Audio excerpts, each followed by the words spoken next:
महाराज प्रभु बोले खाता खत्म हुआ, अब थोड़ी शेष और दे दे। ले चुका दान के 3 कदम, बस आधा कदम,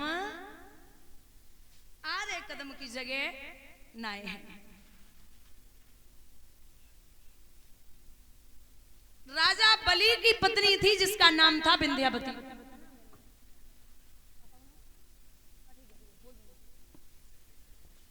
तो राजा बलि की पत्नी का नाम था विंध्यावती।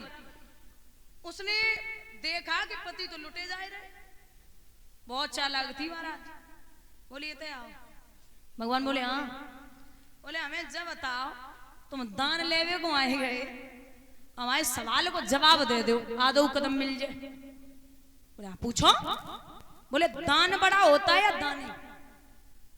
राजा बलि की पत्नी पूछ रही महाराज हमें जब बताओ दान बड़ो होवे या दानी? तो भगवान बोले देवी दुनिया में पैसा तो बहुत लोगों के पास है, बहुत धनवान लोग पड़े हैं, लेकिन दिल मन ऐसा बहुत कम लोगों के पास होता जो उसे दान कर सके। धनवान तो बहुत हैं लेकिन धर्म में लुटाना बहुत कम लोगों के पास ये मन है। तो हमारी नजर में दान से बड़ो दानी होवे। विंध्यावती बोली तो दूर काय को, तुम दान तो ले चुके, दानी दानी बचे की पीठ नाप लो। अब बहुत होएगा, 3 कदम में तीनों लोग नाप दिए, अब तुम छोटो कदम रखो और आधे कदम में पीठ नाप लो। दानी है जी। और बुजुर्गों राजा बलि की एक बिटिया और थी जिसका नाम था रतनमाला। जने भगवान को देखो तो जवाब दियो इतना सुंदर सो स्वरूप है, अगर हमारे ऐसो बच्चा पैदा है जावे तो मैं उसे स्तनपान कराऊंगी। और जैसे ही भगवान ने विराट रूप लियो तो बोली अगर ऐसो हमारे पैदा है ना तो जहर दे के मार दूंगी। तो भगवान बोले तथास्तु, तेरी दोनों इच्छाएं पूरी होंगी। यही रतनमाला द्वापर में आके हुई पूतना। बोलिए गोविंद भगवान की। बंधुओं आधे कदम में भगवान ने पीठ नापी। बड़े प्रसन्न है राजा बलि, खड़े हो गए। और जब खड़े हुए ना तो भगवान मुस्कुराए के बोले अरे राजा हम तो से बड़े प्रसन्न है, तू हमसे कुछ मांग ले। अबे खुद कह रहे हमें दे दो, अब कह रहे मांग लो। राजा बलि बोले हमें का लेके मिले रहे हो? सुनो मंगन ते हम मांगत आदत ना बेकारी अंत मांगो, तुम जाओ माफ करो तुम्हें। भगवान बोले मांगो तो सही, तुम भी याद रखोगे। बोले ठीक है, अगर इतना ही देव चाहत हो तो पातालपुरी में जो मेरा महल है आप उस महल का पहरा, और हाँ जिस द्वार से हम निकले आप उसी द्वार पे खड़े मिलो। भगवान बोले चौकीदार बनाने? बोले कछू समझ ले, वो खड़ा तो वही होना। ठीक है। तो यहां महाराज भगवान चौकीदारी कर रहे हुए, मैया बड़ी परेशान है। 1 महीना है गो जब प्रभु नाय पहुंचे तो दादा बाबा नारद पहुंचे। बोले मैया हमने सुनी है तू परेशान है। बोले हाँ 1 महीना से जो घरे ना आए। बाबा नारद बोले तू काहे को चिंता कर रही, उनकी नौकरी लग गई। बोले अच्छा तो तनख्वाह कितनी है? बोले 1 चवन्नी ना मिलने वाली, तो छुट्टी है महीना पे 1 आध। बोले नहीं तो फिर पेंशन कब आई है, मतलब रिटायरमेंट कब हुई है, फंडन कछु मिली है कि ना? बोले वो कछु 1 चवन्नी मिलने वाली ना, तू आस मत कर रुपया की। बोले तो जो नौकरी का काम की है? बोले जे तो नौकरी है।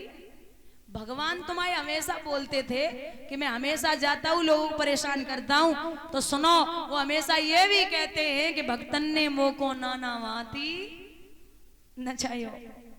आज पता चलो घुटवन तक दूरी इकट्ठी कर रहे हैं। और ये सत्यता है, प्रेम अगर हो ना तो प्रेम में कुछ भी हो सकता है। एक विद्वान कहते हैं कि भगवान ने 56 प्रकार के भोजनों को छोड़ के और काका विदुर जी के यहाँ, और काका ने सुन भी लिया था दुर्योधन की सभा में कि जे आए रहे, पीछे वाले दरवाजे से निकल के विदुरानी से बोले हम तो जा रहे तुम ही देखियो, हमारी गारंटी ना है का मांगन लगे भूखे आए रहे हैं और घर में खाए को दाने ना है। तो विदुरानी बड़ी चालाक, कृष्ण आए बिठाई लियो और बिठाए के जवाब दियो, कन्हैया भूख लगी है? बोले हाँ काकी बहुत तेज। बैठो। माताओं केले रखे हुए थे, उन केले के छिलकों को विदुरानी कृष्ण को खिला रही और गिरी फेंक रही। बड़े चाव से कन्हैया वह छिलका को भोग लगाए रहे। काफी देर है गई छिलका खाते खाते, तो विदुर जी आए कि जब निगाह डाल रहे, बोले पगली क्या कर रही है? अरे छिलका खिला रही है और गिरी फेंक रही है, हट अलग, मैं खिलाऊंगा। अब काका गिरी खिला रहे और छिलका फेंक रहे। थोड़ी देर हो गई, भगवान से पूछी हमें जब बताओ कृष्ण, जो स्वाद तुम्हारी काकी के छिलकों में था वो इस गिरी में है या नहीं? भगवान आंखें देख के बोले महाराज जो स्वाद काकी के छिलकों में था वो जो गिरी में ना है। क्यों? वो इसलिए काकी हमारी प्रेम के बंधन में ये समझ ही नहीं रही थी कि मैं क्या खिला रही हूँ और क्या कर रही हूँ। और आप अच्छे से जानते हो कि मैं क्या खिला रहा हूँ। मैं हमेशा भाव का भूखा रहा हूँ, मैं प्रेम का भूखा रहा हूँ। यहाँ जब लक्ष्मी ने सुनाते की बात कही माने, जिस दिन से जुदा प्रभु हमसे हुए, इस दिल ने धड़कना छोड़ दिया।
नारद बोले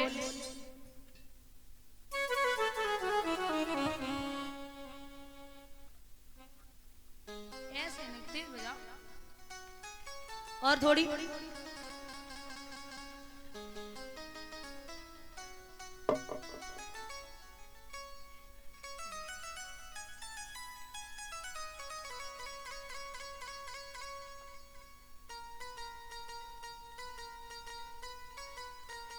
और ये जो माल्यार्पण हुई हैं श्री जितेंद्र कुमार जी नंगला भूरे से आए हुए, उनकी सुपुत्री स्वार्थी नंगला भूरे से जो माल्यार्पण की, भगवान सुख और संपत्ति प्रदान करें, ठाकुर जी का आशीर्वाद प्राप्त हो आप में और आपके उनमें कम घट्टे उपटन हो, भगवान सुख और संपत्ति बनाए रखें और कान्हा जी का आशीर्वाद परिवार पर बना रहे। माला अर्पण कर रहे, भगवान माला माला बनाए रखें, यही अभिलाषा और आकांक्षा है। बोली गोविंद भगवान की। जवाब दो बाबा नारद ने कि मैया हम तो एक उपाय बता रहे, अगर प्रभु को लाने हैं तो तू एक बुढ़िया का रूप यानी कि थोड़ा ऐसा लगे कि तू 60-70 साल की है और राजा बलि के यहाँ जाना, रक्षाबंधन को समय है तो वो राखी बांधना, और जैसे ही राखी बांध के फ्री हो वैसे ही वो कहे राजा कि कुछ मांग लो तो अपने पति को मांग लेना। ठीक है। अब महाराज प्रभु की प्यारी जब चली है ना,